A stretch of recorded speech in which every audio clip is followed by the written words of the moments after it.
नमस्कार, परिवर्तन news channel में आप सभी का स्वागत है।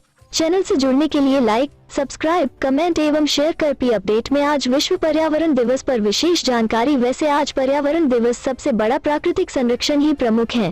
पेड़ पौधे से ऑक्सीजन के द्वारा मनुष्यों का सांस चलती है। वही कोविड संक्रमण की दूसरी लहरों में ऑक्सीजन की कमी नजर में आया। लोगों के अंदर प्राकृतिक को फिर से समझने लगे। वही कोविड रोगियों को मेडिकल ऑक्सीजन सिलेंडर मुहैया कराया गया। जहां विश्व महामारी है तो वहीं रोगियों की संख्या भी करोड़ों में है। जब रोगी इतनी ज्यादा संख्या में हो तो आपूर्ति करना बड़ा चुनौती बन जाता है। इसी का लाभ उठाने के चक्कर में जमाखोरी की संख्या में बढ़ोतरी दिन पर दिन बढ़ते जाती है। डॉक्टर अरुण कुमार ने मेडिकल ऑक्सीजन की जरूरी एवं जरूरत के बारे में जानकारी दिया है। कब और किस वक्त इसकी जरूरी रोगियों को पड़ती है। गलत इस्तेमाल, अनदेखी, छोटी छोटी बातों को लोगों तक जानकारी पहुंचाने का जागरूक लाने का प्रयास किया है। नमस्कार, मैं डॉक्टर अरुण कुमार। आज का विषय है ऑक्सीजन सिलेंडर का गलत तरीके से प्रयोग हो सकता है घातक। इन बातों का रखें विशेष ध्यान। देश में कोरोना के मामले दिन प्रतिदिन गंभीर होते जा रहे हैं। कोरोना की दूसरी लहर में रोगियों को फेफड़ों के संक्रमण और ऑक्सीजन की कमी के मामले ज्यादा देखने को मिल रहे हैं। देश भर के अस्पतालों में बेडों और संसाधनों की व्यापक कमी के बीच गंभीर स्थिति में लोगों को घर पर ही ऑक्सीजन लगाना पड़ रहा है। लेकिन क्या आप ऑक्सीजन सिलेंडरों के सही तरीके के प्रयोग और उनसे जुड़ी महत्वपूर्ण बातें जानते हैं? विशेषज्ञों का मानना है कि किसी व्यक्ति को ऑक्सीजन थेरेपी देते समय आपको दोगुना सावधान रहने की जरूरत होती है। साथ ही इससे जुड़े जोखिमों और खतरों के बारे में भी आपको पता होना चाहिए। जानते हैं कि घर पर मेडिकल ऑक्सीजन के इस्तेमाल के दौरान क्या करना चाहिए और क्या नहीं। कब होती है मेडिकल ऑक्सीजन की जरूरत? एम्स के डॉक्टर शिवा लक्ष्मी बताती हैं कि शरीर में यदि ब्लड ऑक्सीजन का स्तर 94 से 99 के बीच है तो इसे बेहतर माना जाता है। वहीं जब रोगी की ऑक्सीजन का स्तर 93 से कम हो जाए तो उसे मेडिकल ऑक्सीजन की जरूरत होती है। देखने को मिल रहा है कि लोग सुरक्षा की दृष्टि से संसाधनों की अनाधुंध जमाखोरी कर रहे हैं, जो कि सही नहीं है। आपके पास ऑक्सीजन सिलेंडर है, इसका मतलब यह नहीं कि आप सुरक्षित हैं। इन उपकरणों के इस्तेमाल से पहले डॉक्टर या विशेषज्ञों से सलाह लेना जरूरी होता है। जिन लोगों का सैचुरेशन कम होता है उनमें से कुछ को कम मात्रा में जबकि कुछ को पूरे दिन ऑक्सीजन की जरूरत हो सकती है। इसे जानने के लिए आपको किसी डॉक्टर से सलाह जरूर लेना चाहिए। एम्स के निदेशक डॉक्टर रणदीप गुलेरिया कहते हैं कि मरीजों को मेडिकल ऑक्सीजन का उपयोग करने से पहले कुछ सावधानियों को ध्यान में रखना जरूरी होता है। जिन लोगों के ऑक्सीजन का स्तर 92 से या 94 है उन्हें सैचुरेशन को बढ़ाने के लिए मेडिकल ऑक्सीजन लेने की आवश्यकता नहीं है। आपको अपनी स्थिति पर निगरानी रखने की जरूरत है। लोगों के मन में बैठ गया है कि ऑक्सीजन का स्तर 94 से कम मतलब ऑक्सीजन की जरूरत, जबकि इसके भी कई पहलू हैं।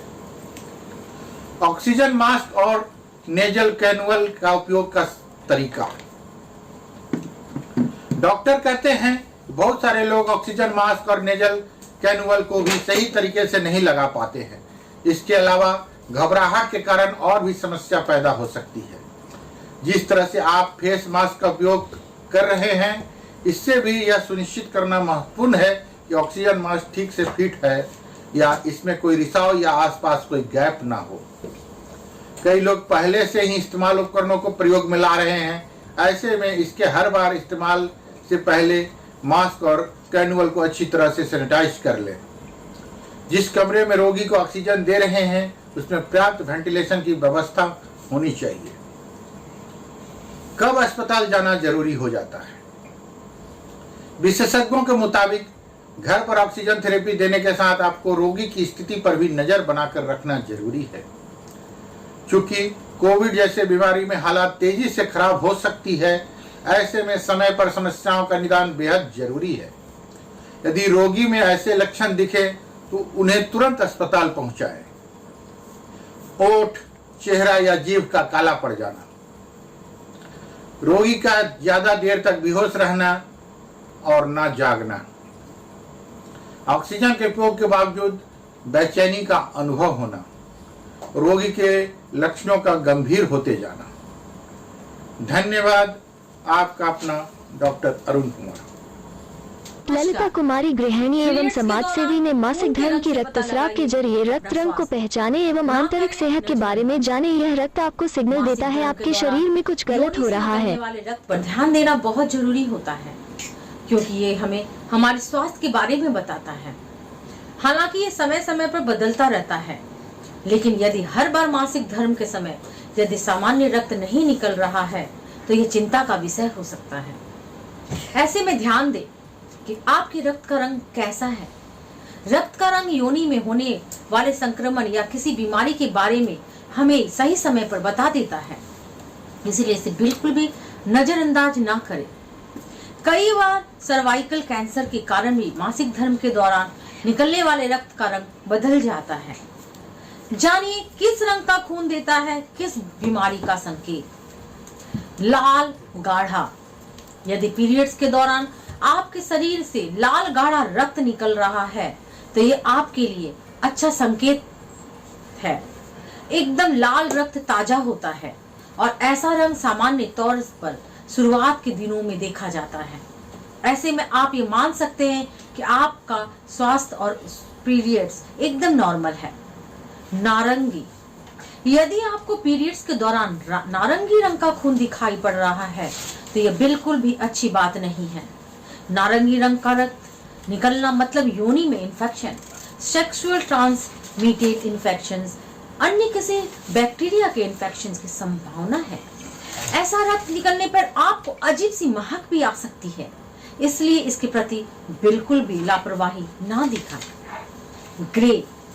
यदि ग्रे रंग का रक्त पीरियड्स में आ रहा है तो तय बात है कि आपकी योनि में इन्फेक्शन हो रहा है। इसे बैक्टीरियल वेजाइनोसिस संक्रमण कहा जाता है। वैसे तो ये सामान्य संक्रमण है जो कि ठीक हो जाता है, पर यदि इस प्रकार का रंग उन दिनों में आपको दिखाई दे रहा है जब आप गर्भावस्था के आसपास के दौरान में हैं, तो यह गर्भपात का सूचक भी है। ब्राउन। यदि पीरियड्स में रक्त का रंग ब्राउन दिखाई दे रहा है तो इसमें घबराने जैसी कोई बात नहीं है। इस तरह का रक्त निकलना सामान्य बात है और शुरुआती और पीरियड्स के खत्म होने के दौरान तो ये अधिकतर महिलाओं को दिखाई देता है। इसका अर्थ सिर्फ इतना है कि आपके शरीर में रक्त पुराना हो चुका है जो कि निकल रहा है, तो अच्छी बात है। काला। काला रंग उन महिलाओं के पीरियड्स में देखने में आता है जिनके पीरियड्स अनियमित है, जिनके पीरियड्स लेट हो जाते हैं, उन्हें काला रक्त दिखाई देता है क्योंकि यह सामान्य से अधिक ऑक्सीडाइज्ड होता है। ऐसे में रक्त का रंग ऐसा होता है। इससे कोई बड़ी बीमारी तो नहीं होती, लेकिन हर बार यदि ऐसा होता है अपने चिकित्सक को इस विषय में जरूर बताएं। मैं ललिता कुमारी, धन्यवाद।